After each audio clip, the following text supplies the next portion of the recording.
بسم اللہ الرحمن الرحیم۔ السلام علیکم ناظرین، میں حکیم عبد الماجد فاضل طب و جراحت اپنے چینل ہر پل صحت کی طرف سے آپ کی خدمت میں حاضر ہوں۔ ناظرین، آج جو نسخہ میں آپ کو بتانے جا رہا ہوں وہ ان افراد کے لیے ہے جو ضعف بہ کا شکار ہیں، جو مردانہ کمزوری کا شکار ہے۔ ضعف بہ ایسا مرض ہے جس میں انسان میں جمع کرنے کی قوت کم ہو جاتی ہے،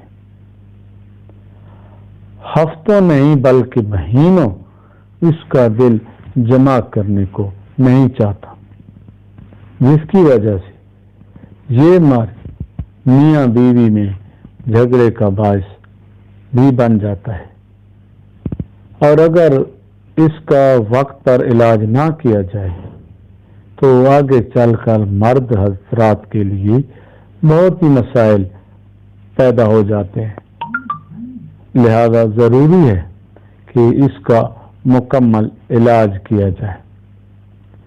ناظرین، ضعف بہ کی کئی وجوہات ہو سکتی ہیں، لیکن جو نسخہ آج میں بتانے جا رہا ہوں وہ ان افراد کے لیے ہے جو بہت زیادہ جمع کرنے کے عادی ہیں،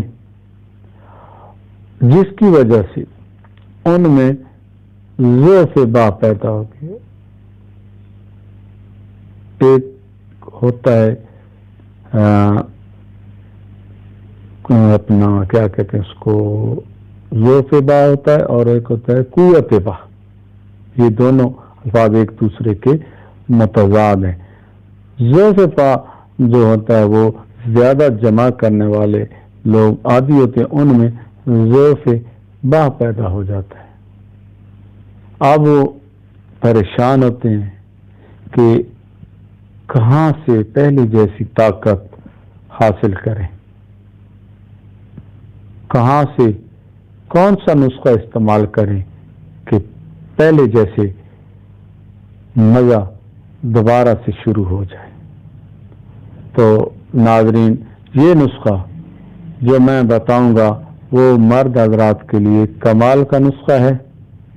اگر مرد حضرات کو یہ نسخہ استعمال کرنے سے پہلے کسی اور قسم کا مرض ہے، جیسے صورت انزال ہے یا جریان ہے یا احتلام وغیرہ کا مسئلہ ہے، تو پہلے وہ ان امراض کا علاج کرا لے، اس کے بعد یہ نسخہ استعمال کرے۔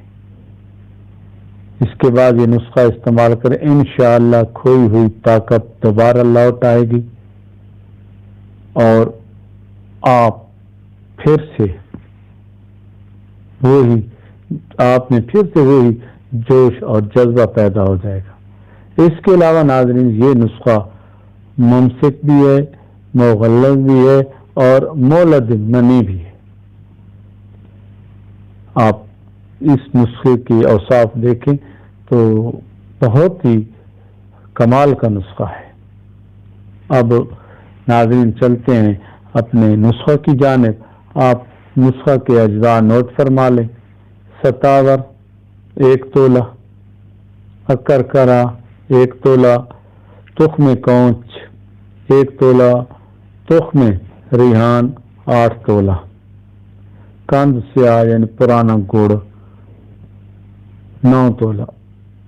ان سب اجزاء کو کوٹ پیس کر پانی یا شہد کی مدد سے چنے کے برابر گولیاں بنا لیں، اور صبح شام 1 گولی دودھ کے ساتھ استعمال کریں۔ آپ دیکھیں گے کہ چند دنوں میں آپ کی جوانی لوٹ آئے گی۔ انشاءاللہ آپ اس کو استعمال کریں اور آپ اس کا رزلٹ دیکھیں۔ ناظرین، اس نسخہ میں تخم کونچ کا ذکر میں نے کیا ہے، تو اس کو مدبر کر کے استعمال کرنا چاہیے، تو اس کے نتائج اور بھی عمدہ سامنے آتے ہیں۔ اس کو مدبر کرنے کا بہت ہی آسان طریقہ ہے، اور اس میں وقت بھی کم لگتا ہے۔ آپ کو جتنا تخم کونچ آپ کے پاس ہے آپ اس کو پانی میں ڈال لیں اور چولہے پر پانی چڑھا لیں، پانی ابلتا رہے۔ جب آپ دیکھیں کہ کوئی ایک دانہ اٹھا لیں اور اس کو چیک کریں کہ اس کا چھلکا اگر اترنے کے قابل ہے تو اس کا مطلب ہے کہ آپ اس کو اتار لیں۔ اگر وہ چھلکا ابھی تک سخت ہے اور اتارنے کے قابل نہیں ہے تو آپ اس کو مزید ابالیں۔ جب اس کا چھلکا نرم ہو جائے تو آپ اس کا چھلکا اتار لیں اور اس تخم کو آپ خشک کر لیں اور بعد میں پیس کر نسخہ میں شامل کر لیں۔